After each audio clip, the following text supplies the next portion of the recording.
kembali lagi di channel Dunia Horor. Untuk kisah kali ini saya akan membawakan sebuah cerita dari tulisannya Untung Prasetyo. Sebuah kisah yang berjudul Kisah Pemilik Ilmu Rawa Rontek. Dan sebelum kita lanjut ke ceritanya, tekan dulu tombol like video ini dan jangan lupa tekan juga tombol subscribe channel ini dan nyalakan juga lonceng notifikasinya agar tidak ketinggalan cerita-cerita lainnya dari channel ini.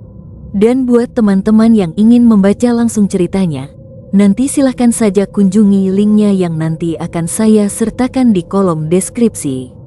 Dan teman-teman juga bisa kunjungi langsung channel YouTube penulis, yang nanti linknya akan saya sertakan di kolom deskripsi. Dan seperti apa untuk kisah kali ini? Langsung saja kita masuk ke ceritanya. Kisah ini dialami oleh Mas Yayang, yang tinggal di daerah Jawa Tengah. Kisah yang begitu sangatlah memilukan sekaligus mengharukan ini diceritakan Mas Yayang yang kini sudah berusia setengah abad lebih. Kisah berawal dari sebuah bengkel mobil yang dibuka Mas Yayang di tengah kota di Jawa Tengah. Bengkel servis yang melayani semua jenis kendaraan itu meningkat pesat pada sekitar tahun 98, yang dimana pada tahun itu krisis moneter datang, menerpa negeri ini dan membuat hampir semua sektor bisnis mati suri. Tapi di awal tahun 2000-an, Mas Yayang melakukan kesalahan fatal yang dengan cepat merubah nasibnya. Mas Yayang pun harus meninggalkan kota kelahirannya dan meninggalkan semua aset yang dimilikinya karena saat itu dia adalah seorang target operasi dari pihak berwajib. Bisnis yang awalnya berjalan baik harus berakhir tragis karena kesalahan fatal yang seharusnya tidak dilakukannya. Tapi setelah Mas Yayang menyadari kesalahannya dan melakukan penyelidikan atas apa yang telah dilakukannya, dia mendapat kesimpulan bahwa ada seseorang yang memang sengaja menjebaknya. Semua kesialan yang dialami Mas Yayang merupakan ulah dari seorang teman yang merasa iri dengan berkembangnya bengkel yang dimiliki oleh Mas Yayang. Malam itu, Mas Yayang mendapatkan kabar dari Mas Taufik yang menjadi kepala mekanik di bengkel miliknya. Mas Taufik mengatakan bahwa Mas Yayang harus segera pergi dari rumahnya karena beberapa petugas kepolisian sedang mencarinya. Mendengar kabar dari Mas Taufik, Mas Aang langsung bergegas pergi ke sebuah tempat di pinggir sungai dengan membawa semua uang yang dimilikinya serta beberapa barang berharga yang berupa perhiasan yang selama ini dikumpulkan dari hasil usahanya. Mas Yayang bersembunyi di rumah kecil yang menjadi tempat tidur orang-orang yang kerja bersamanya. Tapi ternyata tempat itu juga sudah diketahui oleh petugas kepolisian yang mencarinya, dan akhirnya Mas Yayang pun berlari ke arah sungai yang alirannya sangat deras dan bersembunyi di balik semak yang tumbuh di pinggir sungai tersebut selama 3 jam. Setelah keadaan aman, Mas Yayang pun segera berjalan menuju ke jalan raya dan mencari angkutan umum ke terminal. Sore harinya, Mas Yayang meminta Wahyu untuk tinggal sementara waktu di rumahnya.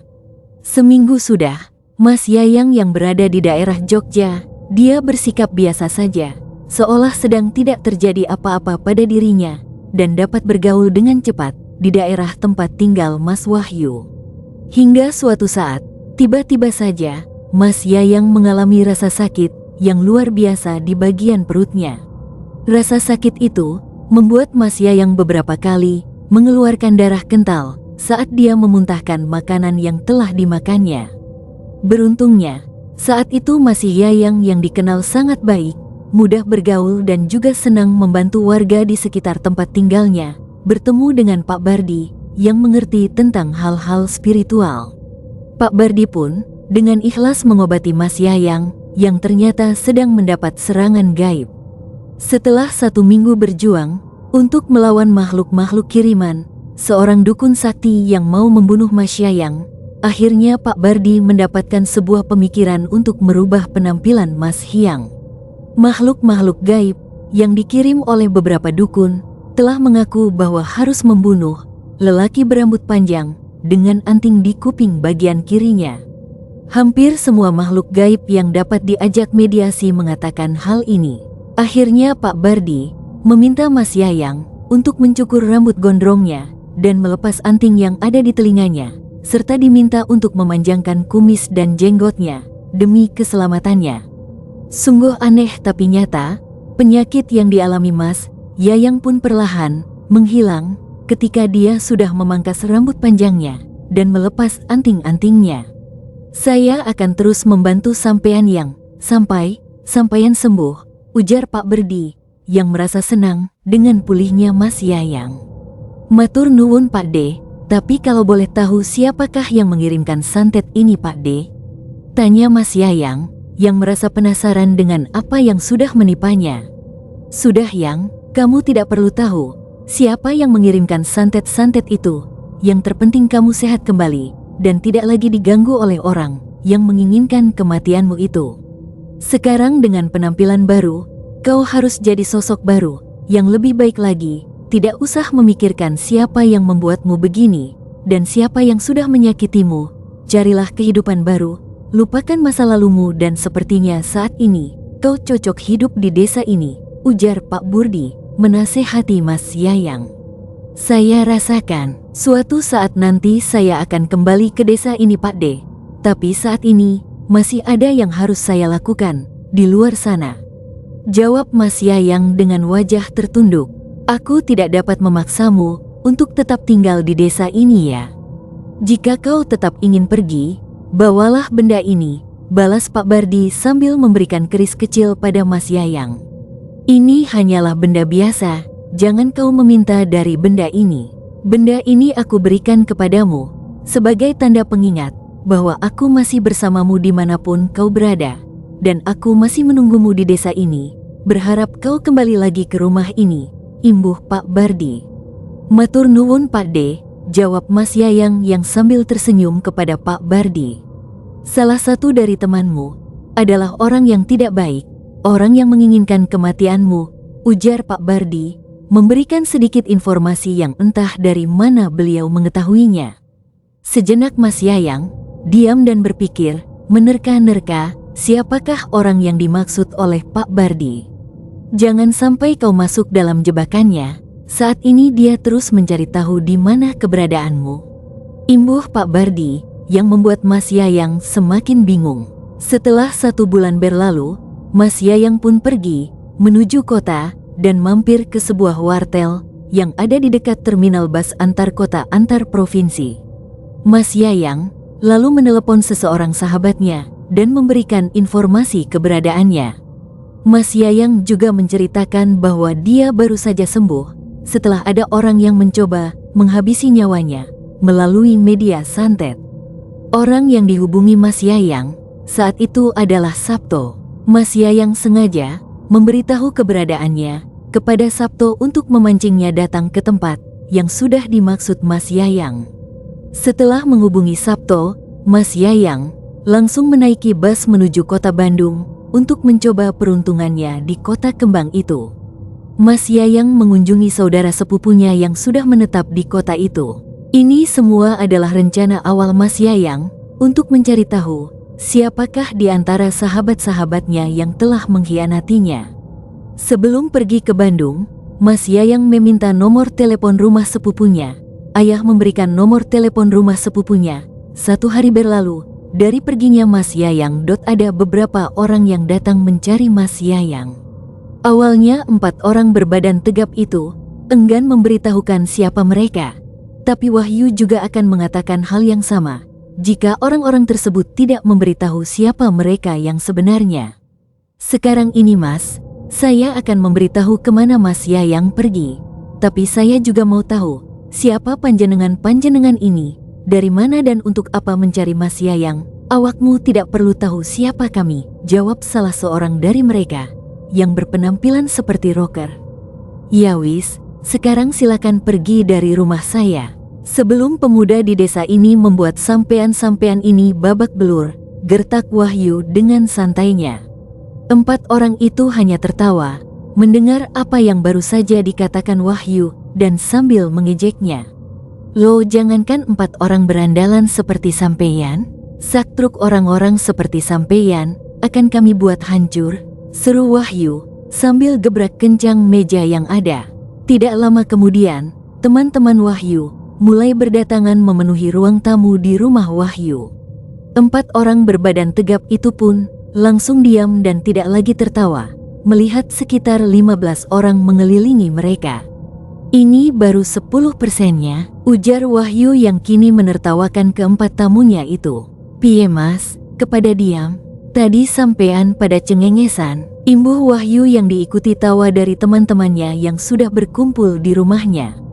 "Mending ngomong jujur daripada hancur," ujar yang berdiri di depan pintu masuk rumah Wahyu. "Ayo ngomong, malah plonghok-plonghok," seru Wahyu. "Kami dari Jawa Tengah mas," ujar seorang pria yang terlihat sangat tenang saat itu. "Coba aku lihat KTP-mu," ucap Jarno sambil berjalan ke arah 4 orang itu. Keempat orang itu pun lalu mengeluarkan barang-barang yang mereka bawa, setelah Jarno dan kawan-kawannya mengancam dengan mulai mengeluarkan parang untuk menakut-nakuti mereka. Pisau lipat dan beberapa jimat mereka keluarkan dari dalam pakaian yang mereka kenakan, serta kartu identitas yang menunjukkan bahwa mereka berasal dari kota di Jawa Tengah. "Siapa yang nyuruh kamu untuk mencari Mas Yayang?" tanya Wahyu dengan sopan. "Namanya Mas Sabto mas," jawab seseorang yang bernama Dedi. "Bilang sama Sabto, Mas Yayang yang sudah pergi ke Bandung, ke rumah saudaranya. Aku dan teman-temanku ndak cocok sama dia dan terpaksa Mas Yayang kami suruh pergi kemarin," balas Wahyu tegas. "Jadi kalau mau cari Mas Yayang, carilah di Bandung," ujar Wahyu lagi. Setelah beberapa hari berada di sini, Mas Yayang mengaku kalau saat ini ia buron, jadi kami mengusirnya dengan halus. Imbuh Wahyu menjelaskan. "Jadi urusan kita selesai sampai di sini," timpal Jarno sembari mengulurkan tangan untuk menyalami 4 orang itu. Keempat orang suruhan Sabto pun pergi meninggalkan daerah tempat tinggal Wahyu. Semua yang dilakukan Wahyu memang sudah direncanakan oleh Mas Yayang. Sebelum pergi, Mas Yayang meminta Wahyu untuk mengorek informasi dari orang-orang yang sedang mencarinya. Setelah itu Wahyu segera menghubungi Mas Yayang dan menceritakan apa yang sudah terjadi di rumahnya. "Bener mas, ternyata Sabto yang merencanakan untuk menghabisi sampeyan," ujar Wahyu di balik teleponnya. Mas Yayang pun sangat berterima kasih atas bantuan yang dilakukan Wahyu dan berjanji akan kembali menemui Wahyu setelah semua urusannya selesai. Setelah mendapatkan informasi dari Wahyu, Mas Yayang bergegas pergi ke daerah Banten untuk mencari teman sekolah semasa SMA dulu. Mas Yayang berpesan kepada saudara sepupunya untuk mengatakan bahwa Mas Yayang sudah pergi ke Jakarta ke rumah pamannya yang ada di daerah Lebak Bulus. Jika ada yang mencarinya, baik itu dari pihak kepolisian ataupun hanya orang-orang bayaran. Setelah beberapa hari mencari alamat temannya yang ada di daerah Banten, Mas Yayang tidak sengaja bertemu dengan Supri, seorang supir angkutan umum. Mobil angkutan umum yang dikendarai Supri tiba-tiba saja mogok dan tidak dapat dihidupkan. Mas Yayang pun langsung membantu Supri memperbaiki mobil angkutan yang dikendarai Supri, dan setelah dapat menghidupkan kembali mobil itu, Supri pun mengajak Mas Yayang untuk singgah di rumah kontrakan milik Supri, dan sejak saat itulah keduanya menjadi semakin akrab layaknya seorang saudara. Setelah beberapa minggu bersama Supri, Mas Yayang pun akhirnya mengungkapkan tujuannya datang ke kota ini. Dia meminta tolong Supri untuk mencarikan seorang guru yang mau mengajari ilmu kebal, karena Supri merasa iba dengan apa yang sudah dialami Mas Yayang. Dengan senang hati, Supri mengantarkan Mas Yayang ke sebuah padepokan kecil tempat belajar ilmu kanuragan. Tujuan Mas Yayang saat itu jelas, dia akan membalas Sabto atas apa yang terjadi pada dirinya. Setelah 6 bulan berada di Banten, Mas Yayang pun mulai menguasai beberapa ilmu penting untuk menjaga diri. Selain itu, Mas Yayang juga belajar beberapa ilmu silat dari daerah setempat. Setelah dirasa cukup, Mas Yayang diminta oleh gurunya untuk pergi ke daerah Sukabumi, ke tempat salah seorang sahabat gurunya, untuk mendalami ilmu-ilmu yang sudah dimilikinya. Selama 1 tahun berada di daerah Sukabumi, Mas Yayang sudah menguasai ilmu-ilmu kebatinan. Selain mahir dalam gerakan ilmu bela diri silat, Mas Yayang juga sudah dapat mengetahui hal-hal gaib di sekitarnya. Puncaknya Mas Yayang pun kembali lagi ke daerah Banten setelah gurunya menemuinya dalam mimpi dan meminta Mas Yang segera datang. Sampai di Banten, Mas Yayang dikejutkan oleh kondisi gurunya yang sedang sakit parah. Tapi sang guru malah merasa sangat senang ketika Mas Yayang sudah duduk di sampingnya. "Apakah kau masih ingat ketika pertama kali datang ke padepokan ini, Yang?" tanya guru Mas Yayang dengan nafas sedikit berat. "Masih, Pak.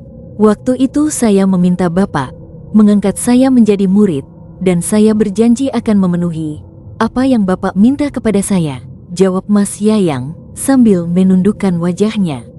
"Syukurlah kalau kau masih mengingatnya. Sekarang aku meminta kesediaanmu untuk mau menerima ilmu yang aku miliki, karena sepertinya hanya kamulah orang yang tepat menerimanya. Aku akan menurunkan ilmu warisan dari guruku kepadamu. Apa kau bersedia, Yang?" tanya gurunya. "Baik, Pak, saya bersedia," jawab Mas Yang tanpa ragu. "Baiklah, nanti malam kita adakan ritual turun wahyu. Kau bersihkan dulu dirimu, mintalah kembang kepada ibu, dan gunakan kembang itu untuk mandi." Imbuh gurunya, kebingungan pun mulai menghampiri Mas Yayang ketika menemui ibu atau istri dari gurunya. Ibu terlihat menangis sambil memberikan bunga 7 rupa yang ada di wadah bambu. Karena penasaran, Mas Yayang pun menanyakan apa yang membuat ibunya menangis. Lalu istri dari gurunya itu menceritakan bahwa bapak akan menurunkan ilmu rawa rontek kepada Mas Yayang, dan ketika ilmu itu sudah masuk ke tubuh Mas Yayang, maka sang guru pun akan meninggal. Hal itulah yang membuat istri dari gurunya menangis. Dengan berat hati Mas Yayang menerima bunga yang akan digunakannya untuk mandi, dan setelah itu kembali lagi ke kamar sang guru, lalu duduk di sampingnya dan menunggu perintah dari gurunya. Ketika semua sudah berkumpul di samping sang guru yang sedang terbaring, guru dari Mas Yayang itu lalu menanyakan keikhlasan keluarganya untuk melepas kepergiannya. Semua yang ada di ruangan itu pun mulai menangis dan suasana pun seketika berubah memilukan. "Sudah saatnya Bapak pergi. Bapak sudah tidak sanggup menahan rasa sakit ini," ujar sang guru kepada istri dan ketiga anak perempuannya. "Sebagai tanda dan pengingat, Bapak akan menurunkan ilmu yang Bapak miliki kepada Yayang, dan juga Bapak meminta Mas Yayang untuk menikahi Lastri, anak Bapak yang usianya sudah tepat untuk berumah tangga." Imbuh gurunya yang membuat Mas Yayang terkejut. "Sekarang kalian akan menjadi saksi bahwa ilmu Bapak akan berpindah ke tubuh Yayang," ujar gurunya lagi. Proses turun ilmu atau turun wahyu pun dimulai. Mas Yayang berbaring di sebelah gurunya dengan tangan yang memegang erat tangan sang guru. Setelah beberapa lama, tubuh sang guru pun terasa melemah dan tubuh Mas Yayang terasa sangat panas hingga matanya terbelalak. Setelah rasa panas yang dirasakan Mas Yayang menghilang, tubuh sang guru pun lemas dan terlihat kaku tanpa ada lagi detak jantungnya. Pada saat yang bersamaan, pandangan Mas Yayang terasa berbeda. Dia seperti melihat dua tempat secara bersamaan dan kadang berganti dari kamar tempatnya berada. Tiba-tiba dia berada di sebuah tempat yang seperti istana. Kejadian itu membuat jantung Mas Yayang berdetak kencang hingga dia sulit untuk menguasai dirinya. Setelah beberapa saat berlalu, Mas Yayang seperti melihat sang guru dengan pakaian putih dan ikat kepala putih tersenyum ke arah Mas Yayang dan hilang bersama cahaya putih yang sangat menyilaukan mata. Mas Yayang pun tersadar ketika mendengar tangisan dari keluarga sang guru yang ternyata sudah meninggal dunia. Setelah terbangun dari posisi tidurnya, Mas Yayang merasakan sensasi berbeda ketika kakinya menapak tanah. Dia merasakan ada energi besar yang masuk ke tubuhnya dan dari arah bawah yang dengan cepat menjalar ke seluruh bagian tubuhnya. Mas Yayang seperti memiliki kekuatan besar yang membuat tubuhnya perlahan menjadi hangat dan sangat bersemangat. "Sudah masuk, Kang?" ucap Lastri yang kini berdiri di belakang Mas Yayang. Iya dek, tubuhku terasa panas, jawab Yayang. Lastri pun mengajak Mas Yayang keluar dari dalam kamar gurunya. Hal itu dilakukan Lastri sesuai permintaan ibunya yang sudah mengetahui seluk-beluk tentang ilmu yang dimiliki ayahnya. Setelah 40 hari meninggalnya sang guru, Mas Yayang diminta keluarga sang guru untuk meneruskan padepokan kecil miliknya. Tapi Mas Yayang menolak karena masih mempunyai urusan yang belum terselesaikan. Setelah 2 bulan berlalu, Mas Yayang lalu berpamitan kepada istri dari gurunya yang juga calon dari ibu mertuanya untuk membereskan urusan di kampung halamannya. Mas Yayang berjanji akan segera kembali dan menikahi Lastri setelah urusannya selesai. Tapi keluarga Lastri menolaknya dan meminta Mas Yayang untuk menikahi Lastri dulu sebelum kembali ke daerah asalnya. Setelah pernikahan, Mas Yayang dan Lastri, Mas Yayang pun berpamitan untuk ke Jogja menemui sahabatnya yang akan dimintai bantuannya untuk menyelesaikan permasalahannya. Tapi sebelum itu, dia akan ke Bandung terlebih dahulu. Setelah mendapat restu dari ibu dan istrinya, berangkatlah Mas Yayang menuju ke kota Bandung setelah sebelumnya menelepon sepupunya untuk memastikan keadaan di sana aman. Setelah sampai di Bandung, sepupu Mas Yayang menceritakan bahwa selama 6 bulan lebih, rumahnya selalu diawasi orang asing yang sepertinya masih mencari Mas Yayang. Mengetahui hal itu, Mas Yayang pun segera berangkat ke Jakarta menuju ke rumah pamannya. Tapi saat itu sang paman sedang berada di Surabaya. Di Jakarta itulah Mas Yayang mulai menyusun rencana untuk membalaskan dendamnya kepada Sabto. Mas Yayang pun lalu kembali menghubungi Sabto, orang yang menjadi penyebab hancurnya kehidupan Mas Yayang.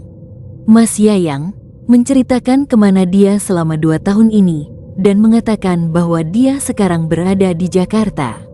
Tidak lupa, Mas Yayang pun meminta nomor handphone milik Sabto agar lebih mudah menghubunginya. Setelah itu, Mas Yayang kembali lagi ke Bandung dengan maksud untuk meminjam uang kepada sepupunya, karena saat ini Mas Yayang sudah tidak memiliki uang sedikit pun.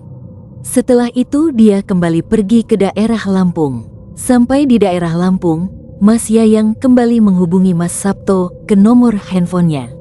Hal itu dilakukan Mas Yayang untuk mengelabui Sabto, karena pada saat menghubungi nomor handphone, kode area tempat Mas Yayang berada akan langsung diketahui oleh Sabto, sehingga kemungkinan besar Sabto akan mencarinya di Lampung. Selama menghubungi Sabto, Mas Yayang bersikap biasa saja, tanpa berbicara dengan nada keras, dan juga Mas Yayang tetap berpura-pura tidak tahu kalau Sabto lah dalang di balik kehancuran hidupnya. Dari Lampung, Mas Yayang meluncur kembali ke Jogja untuk menemui Wahyu, karena berkat Wahyu lah Mas Yayang dapat memastikan bahwa Sabto benar-benar musuh dalam selimut. Di Jogja, Mas Yayang disambut hangat oleh Wahyu dan pemuda yang ada di daerah itu. Mas Yayang menceritakan bahwa selama ini dirinya berada di Banten dan Sukabumi. Pada saat yang bersamaan, Mas Yayang pun kembali bertemu dengan Pak Bardi, orang yang telah menolong Mas Yayang ketika Mas Yayang diserang santet yang dikirim oleh Sabto. "Wah, kamu sekarang sudah memiliki ilmu yang," ujar Pak Bardi sambil menyalami Mas Yayang. Mas Yayang pun mencium tangan Pak Bardi, karena Pak Bardi sudah dianggapnya sebagai orang tuanya. "Tidak Pak De, saya masih sama seperti yang dulu. Aku bisa bantu apa Yang? Bilang saja pasti ku bantu," ujar Pak Bardi. "Siap Pak De, sementara ini biar yang muda-muda ini dulu yang membantu saya. Nanti Pak De, tak sisakan tugas yang spesial untuk Pak De," jawab Mas Yayang yang membuat Pak Bardi menganggukkan kepalanya. Pak Bardi adalah sosok sesepuh yang sangat disegani di Jogja. Beliau sangat akrab dengan pemuda di daerahnya yang membuat Pak Bardi semakin dikagumi di sana.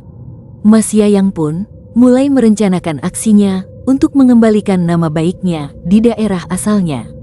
Hal pertama yang dimulainya adalah mengunjungi rumah orang tuanya yang kini ditempati adiknya. Sesampainya di rumah orang tua Mas Yayang, awalnya adiknya yang bernama Tommy enggan untuk menemuinya. Tommy menganggap Mas Yayang telah merusak nama baik keluarganya dan juga citranya sebagai pemasok onderdil kendaraan pun menjadi buruk. Tapi setelah Mas Yayang menjelaskan kepada Tommy tentang kejadian yang sesungguhnya, Tommy pun mulai mengerti mobil yang dibawa Sabto ke bengkelku itu adalah mobil resmi Tom. Aku sendiri yang mengecek nomor mesin dan nomor rangkanya, ujar Mas Yayang. Tapi sebelum laku terjual, mobil itu dipinjam oleh anak buah Sabto dengan alasan mau mengantar Sabto ke Magelang. Karena mobil itu memang milik Sabto, aku pun memberikannya tanpa rasa curiga, ujar Mas Yayang menjelaskan kepada Tommy.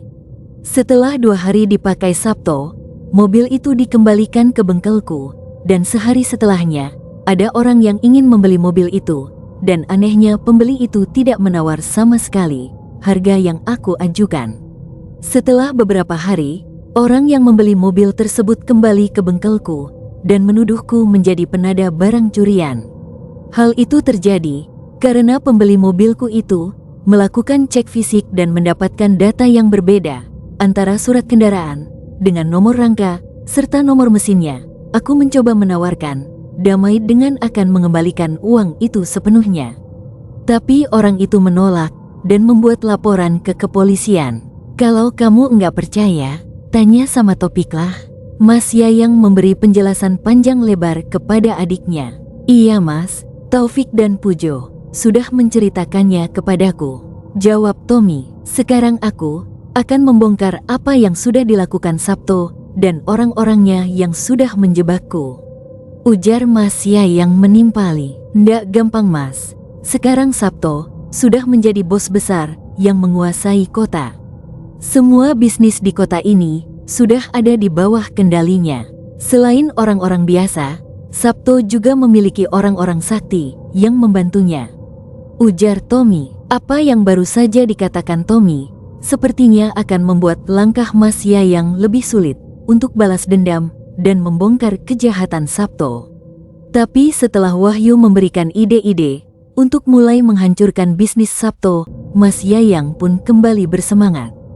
Aku tahu mas, bar yang ada di perempatan itu punya Sabto kan, lalu panti pijat di belakang pasar, dan toko yang menjual minuman keras itu juga miliknya.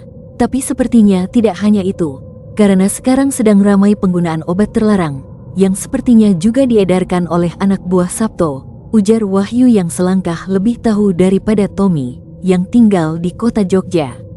Loh kok awakmu ngerti mas? Tanya Tommy merasa heran. Aku ada beberapa teman yang tinggal di kota ini, mas sudah sering mendengar cerita-cerita dari mereka soal Sabto, yang kini juga memegang wilayah kota ini. Jawab Wahyu. Sulit untuk membongkar kejahatan Sabto saat ini, karena aparat penegak hukum pun sudah berhasil dia taklukkan, ujar Mas Tommy yang sepertinya tidak ingin terlibat dalam masalah Mas Yayang dan Sabto. Kalau kita dapat mengetahui di mana Sabto menyimpan obat-obatan terlarang yang diedarkan, kita bisa minta bantuan dari kepolisian daerah, balas Wahyu. Merasa sangat yakin, aku tidak akan melibatkanmu dalam urusan ini Tom, cuma aku butuh uang untuk menjalankan rencanaku, ucap Mas Yayang kepada Tommy. Kalau uang ada, tapi setelah itu pergi yang jauh dari rumah ini dan jangan bawa-bawa aku dalam masalah besar yang sedang kau cari, jawab Tommy dengan tegas. Setelah mendapatkan uang hasil penjualan barang-barang milik Mas yang dulu, Mas Yayang dan Wahyu mulai mencari celah untuk dapat masuk ke dalam lingkaran bisnis gelap yang kini sudah dikuasai oleh Sabto. Mas Yayang mengajak Wahyu ke rumah salah satu teman baiknya yang bernama Topik dengan harapan Topik dapat membantu Mas Yayang membersihkan kembali nama baiknya. Tapi sepertinya Mas Yayang dan Wahyu menemui jalan buntu untuk dapat membongkar semua bisnis gelap yang dilakukan Sabto, dan jalan satu-satunya adalah dengan menemui Sabto secara langsung, karena Topik pun mengaku takut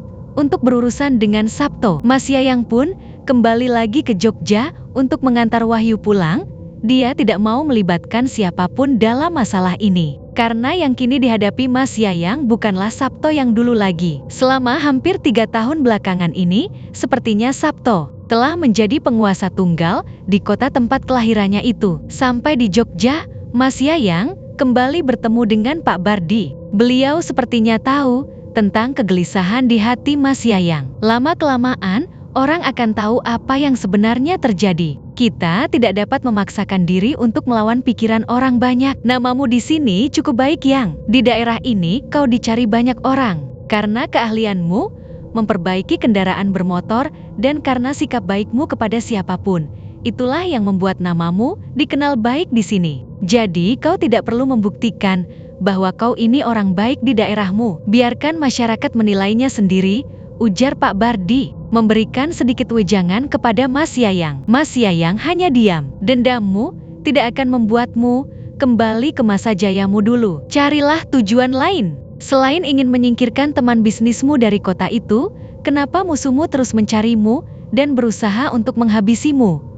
Tanya Pak Bardi, yang membuat Mas Yayang terkejut. Sepertinya kau adalah sebuah penghalang besar yang harus disingkirkan oleh orang itu dengan berbagai cara, imbuh Pak Bardi yang makin membuat Mas Yayang bingung. Saya belum tahu Pak D, jawab Mas Yayang dengan tatapan kosong ke arah sepeda motor yang diparkir di depannya. Pengaruhmu terhadap orang-orang di kota itu akan membuat musuhmu sulit menguasai kota itu, yang ucap Pak Bardi yang sepertinya mulai dipahami oleh Mas Yayang. Selain bengkelnya ramai di siang hari, tempat usaha Mas Yayang akan menjadi tempat anak-anak muda berkumpul dan bersenang-senang menikmati suasana kota. Dan lama-kelamaan, banyak orang-orang yang menjadikan daerah sekitar Mas Yayang tinggal jadi tempat berkumpul dan mencari hiburan di malam hari. Banyak warga asli daerah sana yang berjualan di sekitar bengkel Mas Yayang tanpa ada yang mengganggu, dan keadaan daerah itu sangat aman ketika Mas Yayang masih berada di sana. Kau disegani orang-orang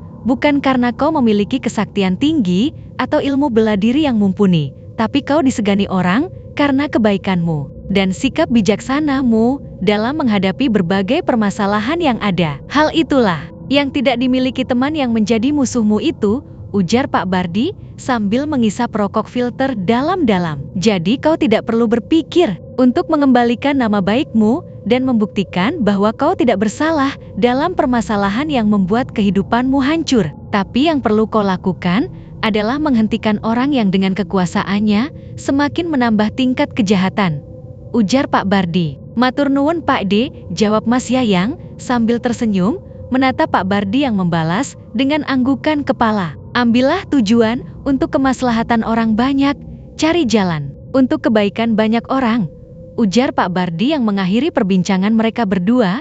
Tapi sebelum Pak Bardi pergi, beliau memberikan benda yang terbungkus kain putih. Benda itu adalah tempat dari sosok jin yang kapan saja bisa dipanggil oleh Mas Yayang jika terdesak. Tapi jin tersebut haruslah mendapat imbalan dari tugas yang sudah diselesaikannya. Dia harus menghisap habis saripati dan darah dari korbannya. Hari itu Mas Yayang sudah mengambil keputusan untuk menemui Sabto secara langsung dan menanyakan apa yang sebenarnya dia inginkan dari Mas Yayang. Keesokan harinya, Mas Yayang pun berpamitan kepada Wahyu dan teman-temannya. Dia mengatakan bahwa akan kembali ke Banten karena sudah terlalu lama dia pergi. Itu semua hanyalah sebuah alasan yang disampaikan Mas Yayang pada Wahyu agar Wahyu tidak terlibat dalam permasalahan ini. Wahyu pun mengantarkan Mas Yayang ke sebuah terminal dan meninggalkan Mas Yayang sendiri di sana. Setelah Wahyu pergi, Mas Yayang lalu mencari angkutan umum dengan tujuan ke daerah asalnya. Tanpa pinggir panjang lagi,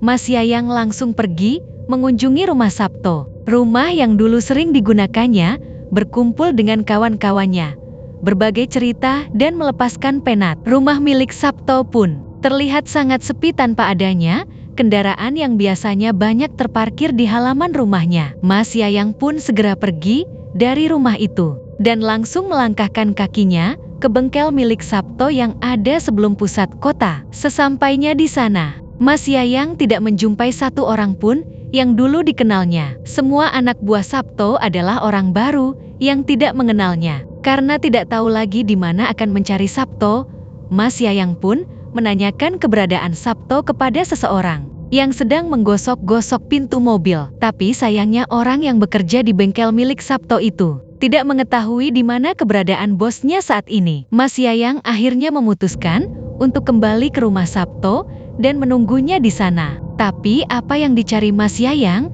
ternyata memang sudah berada di rumahnya dan tanpa banyak basa-basi. Mas Yayang langsung menuju ke samping rumah Sabto yang terdapat gazebo besar tempat Sabto dan orang-orangnya berkumpul. Semua mata tertuju ke arah Mas Yayang yang terus berjalan ke arah orang-orang itu berkumpul. Dan salah seorang yang mengenal Mas Yayang lalu berlari ke arah dalam rumah Sabto untuk memberitahu Sabto bahwa Mas Yayang ada di depan gazebo saat ini. Walah, ini yang namanya Yayang?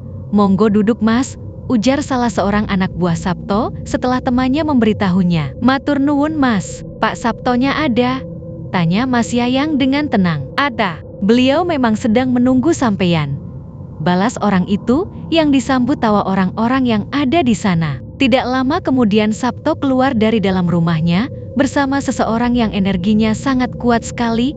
Orang itu dapat membuat orang-orang di sekitarnya tunduk hanya dengan energi yang keluar dari dalam tubuhnya. Orang itu menatapku tajam, seolah sudah tidak sabar ingin segera menyerangku dan menghabisiku. Dua orang yang ada di tempat itu pun segera berdiri dan berjalan ke arah Mas Yayang.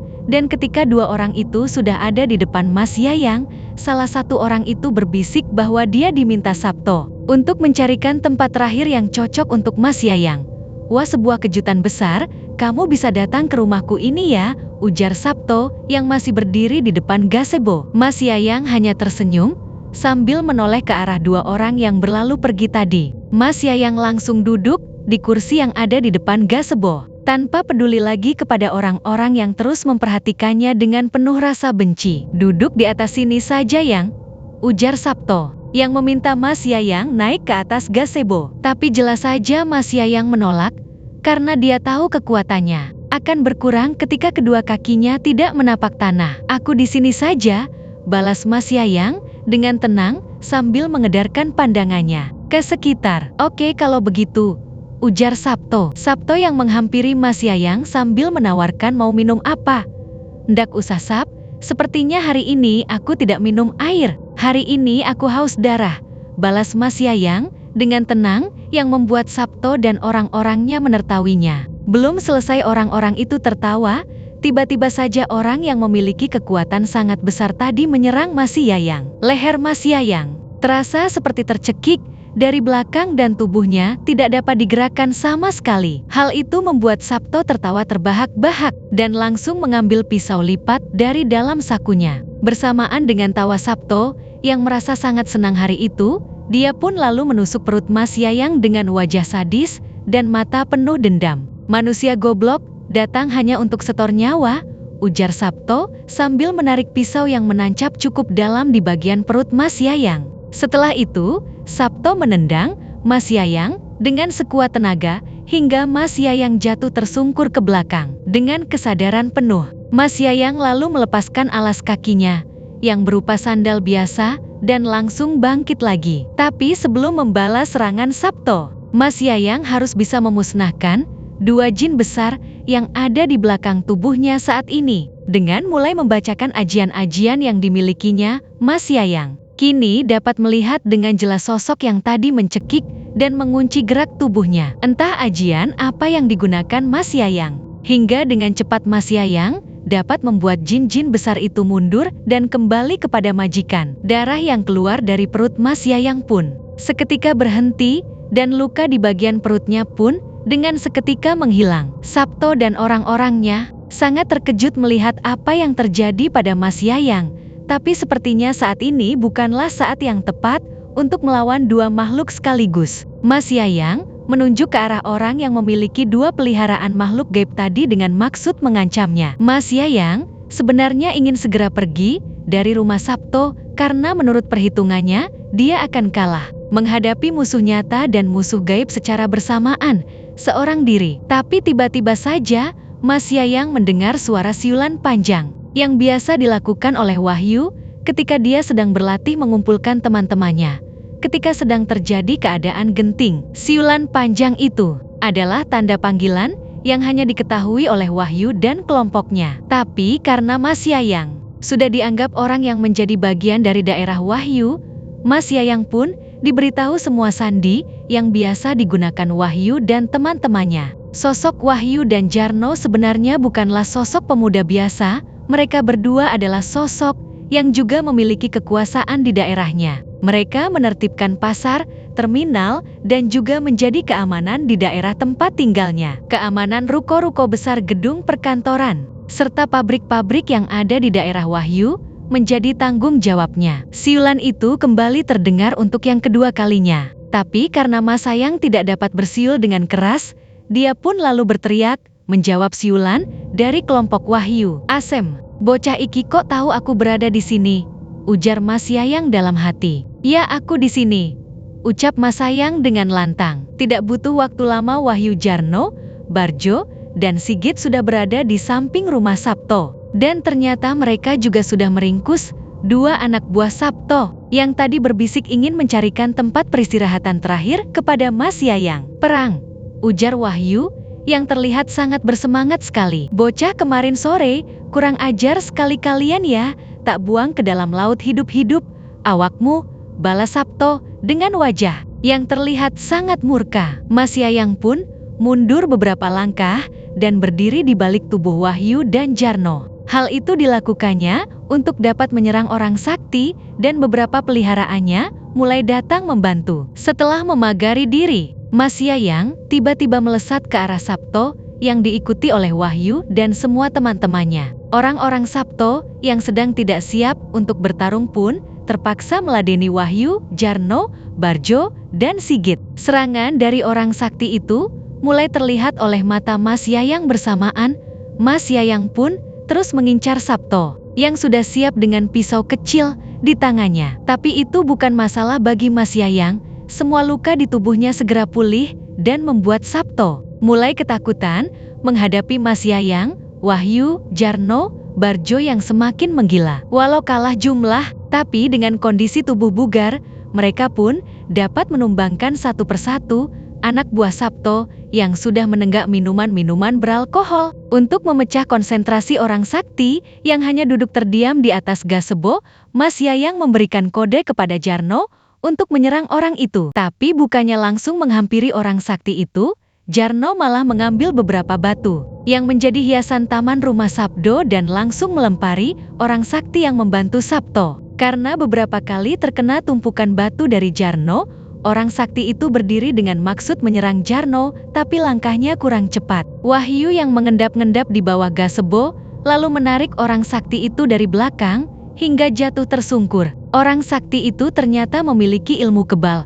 sehingga pukulan-pukulan yang dilayangkan Wahyu ketika orang itu tersungkur tidak dirasakannya. "Lembu sekilan," bisik Wahyu dalam hati, dan segera meminta Barjo untuk bertukar posisi. Dengan kode siulan, lagi-lagi Wahyu memberi tanda kepada temannya untuk membantunya. Barjo yang sudah menumbangkan dua orang bertubuh tegap pun lalu melesat ke arah Wahyu dan langsung memberikan pukulan-pukulan keras ke arah orang sakti itu. Sabto mulai merasa ketakutan ketika menyadari bahwa luka-luka di tubuh Mas Yayang dapat pulih dengan sekejap mata. Baju kemeja putih yang digunakan Mas Yayang terlihat bolong di beberapa tempat, serta terdapat banyak darah yang mengotorinya. Sabto pun mencoba melarikan diri, tapi sayangnya Mas Yayang tidak membiarkannya pergi begitu saja dengan beberapa pukulan yang dilayangkan Mas Yayang. Tubuh Sabto tersungkur dan hilang kesadaran. Barjo dan Wahyu yang awalnya bisa mengimbangi ilmu orang sakti yang menjadi pelindung Sabto pun harus terluka ketika orang itu mengeluarkan ilmu kanuragan tingkat tinggi. Mas Yayang yang mengetahui hal itu segera berlari ke arah Barjo dan Wahyu yang memegangi bagian tubuhnya yang sedang terluka dalam. Dan kini Mas Yayang berhadapan dengan orang sakti tersebut. "Sampin siapa, Mas?" tanya Mas Yayang. "Untuk apa kau mau tahu siapa aku?" ujar dukun sakti. "Aku tidak ada urusan dengan sampeyan. Jadi sebaiknya kita sudahi saja semua ini," ujar Mas Yayang. "Saat ini kau sudah berurusan denganku, karena selama beberapa tahun terakhir ini aku gagal membunuhmu," jawab dukun sakti itu. "Jadi kaulah orang yang pernah mengirimku santet itu jawab Mas Yayang dengan tenang. Namaku Karso, dan aku tidak pernah gagal menghabisi seseorang. Baik itu dengan ilmuku ataupun dengan pusakaku ini, ujar orang sakti yang bernama Karso, sambil menghunus keris panjang yang berwarna hitam dengan energi yang sangat kuat. Tanpa basa-basi lagi Karso, langsung menyerang Mas Yayang, sementara Wahyu, Borjo, Jarno, dan Sigit mulai meringkus Sabto dan anak buahnya. Mereka segera menyingkir dari tempat Mas Yayang dan Karso yang sedang bertarung. Ujung keris beracun milik Karso sudah dapat melukai tubuh Mas Yayang, tapi dengan ilmu yang dimilikinya, luka itu kembali pulih dengan sangat cepat. Karso yang masih belum menyadari bahwa Mas Yayang memiliki ilmu rawa rontek pun masih terus menyerang Mas Yayang dengan sangat ganas, dan karena Karso lengah, pukulan berisi energi tenaga dalam pun dapat menembus ilmu lembu sekilan yang dimiliki Karso. Karso pun tersungkur dengan darah yang mulai keluar dari sudut pipinya. Karso lalu bersila, dan langit yang tadi terang berubah menghitam disertai tiupan angin kencang, menjadi tanda bahwa Karso kini sudah mempersiapkan ilmu tertingginya, dan hal itu sudah diketahui Mas Wayang dengan mata batinnya. Sosok jin bertubuh besar berkepala botak dengan daun telinga lebar kini muncul di belakang Karso. Mas Yayang pun tidak tinggal diam. Selain tubuhnya telah terlindungi oleh ilmu rawa rontek, Mas Yayang pun mengeluarkan semua ilmu yang dipelajarinya di daerah Sukabumi. Jin bertemu jin Karso, ujar Mas Yayang sambil terus membacakan sesuatu yang membuat udara terasa sangat panas. Hadirlah kau Birawa, bisik Mas Yayang dalam hati memanggil sosok jin yang sebelumnya telah diberikan oleh Pak Bardi. Jin hitam dengan tubuh lebih besar dari jin milik Karso pun muncul dari balik tubuh Mas Yayang. Jin yang bernama Birawa itu langsung melesat ke arah jin milik Karso dan menghilang dari pandangan mereka berdua. Ayo kita selesaikan ini Karso. Bukankah kau tidak pernah gagal untuk menghabisi orang yang kau incar?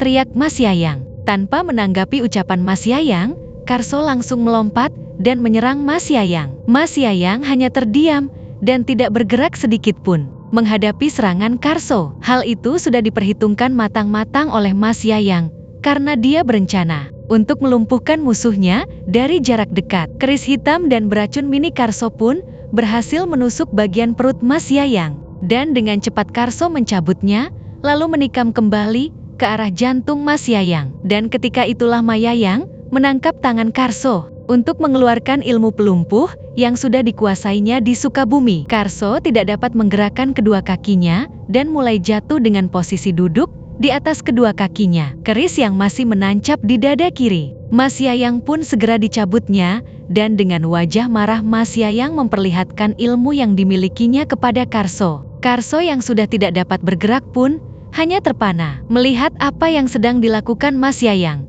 Rawa rontek, gumamnya, dengan wajah takjub menyadari bahwa musuhnya bukanlah orang sembarangan. Setelah mencabut keris milik Karso, Mas Yayang lalu mematahkan bilah keris yang menjadi senjata utama Karso. Karso pun hanya bisa pasrah melihat itu, dan kini dia mulai melawan ilmu pelumpuh yang sudah mengunci tubuhnya. Percuma saja Karso, kau tidak dapat membukanya, ujar Mas Yayang dengan senyum mengejek Karso. Aku tidak akan membunuhmu, Karso. Dan kau masih bisa hidup andai jin peliharaanmu itu dapat mengalahkan Birawa, tapi jika tidak, maka Birawalah yang akan menghabisimu dan menjadikan kau budak di alamnya, ucap Mas Yayang. Setelah itu Mas Yayang lalu menghampiri Wahyu dan Barjo untuk mengobati keduanya. Dengan kemampuan yang dimiliki Mas Yayang, dia pun mampu untuk menyembuhkan luka dalam yang dialami Wahyu dan Barjo. Sabto yang tersadar ketika langit sudah gelap pun dibuat terkejut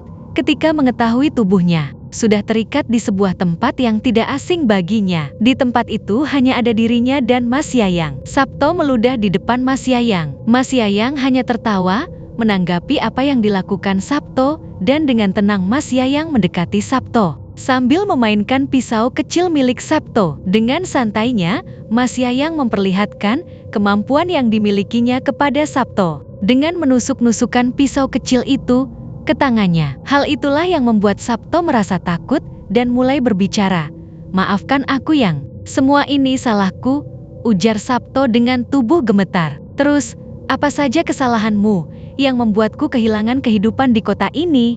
Balas Mas Yayang dengan tenang. Aku yang bersalah. mobil yang dijual sama kamu, dan aku juga sudah membayar orang yang melaporkanmu ke polisian, jawab Sabto. Seraya menyesali perbuatannya. Setelah itu, sahut Mas Yayang lagi. Aku juga telah memfitnahmu, meminta orang untuk menghabisimu dan membayar beberapa oknum untuk menangkapmu, ujar Sabto. Baiklah, semua itu benar kau yang telah melakukannya. Dan dengan sadar kau memang berniat untuk menghancurkan hidupku? Tanya Mas Yayang, sambil menyayat bagian perutnya sendiri. Lihat ini Sab, ujar Mas Yayang sambil menusuk-nusukkan pisau lipat milik Sabto ke lengan kiri Mas Yayang. Sabto semakin ketakutan dan segera mengakui perbuatannya.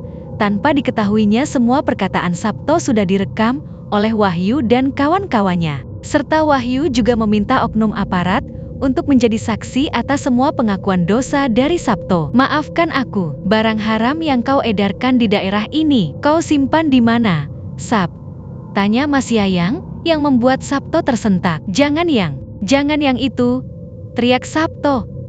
Apa kamu milih tak potong-potong, lalu potongan tubuhmu, aku kasihkan ke anjing-anjing yang kelaparan. Di pasar Sab, ujar Mas Yayang, mengancam Sabto. Jangan. Baiklah barangnya ada di ruko sebelah barat pasar yang semua saya simpan di sana, imbuh Sabto sambil menangis. Laki-laki kok nangis toh bos? Celetuk seorang aparat kepolisian yang tiba-tiba muncul dari balik semak-semak yang ada di sekitar mereka. Ayo bawa kami ke tempat kamu menyimpan barang haram itu, ujar seorang aparat yang mengenakan jaket kulit hitam sambil menodongkan pistol ke arah Sabto. Mau tidak mau, Sabto pun memberitahukan tempat di mana segala jenis obat terlarang ada di ruko yang berkedok gudang onderdil kendaraan bermotor itu. Sabto pun ditangkap oleh pihak berwajib dan siap menjalani hukuman berat dengan barang bukti yang sangat banyak.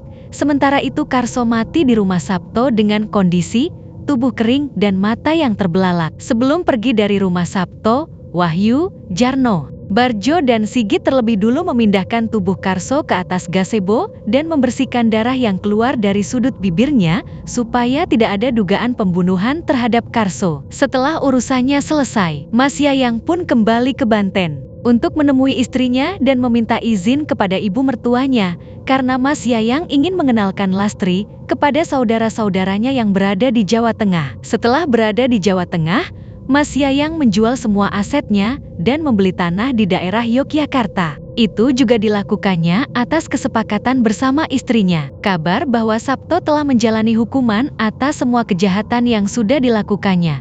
Kabar pun sampai ke telinga Mas Yayang. Mas Yayang yakin bahwa Sabto akan membalas dendamnya karena yang sudah dilakukan Mas Yayang kepadanya. Dan setelah Sabto bebas, Mas Yayang pun membawa kembali istri dan dua anaknya ke daerah Banten, karena Mas Yayang sudah mendapat informasi apa yang akan dilakukan Sabto. Tamat. Sampai di sini ceritanya. Buat teman-teman yang baru bergabung jangan lupa untuk like, comment, share, serta subscribe channel ini, dan nantikan kisah-kisah horor berikutnya tetap di channel Berita Horor. Wassalamualaikum warahmatullahi wabarakatuh.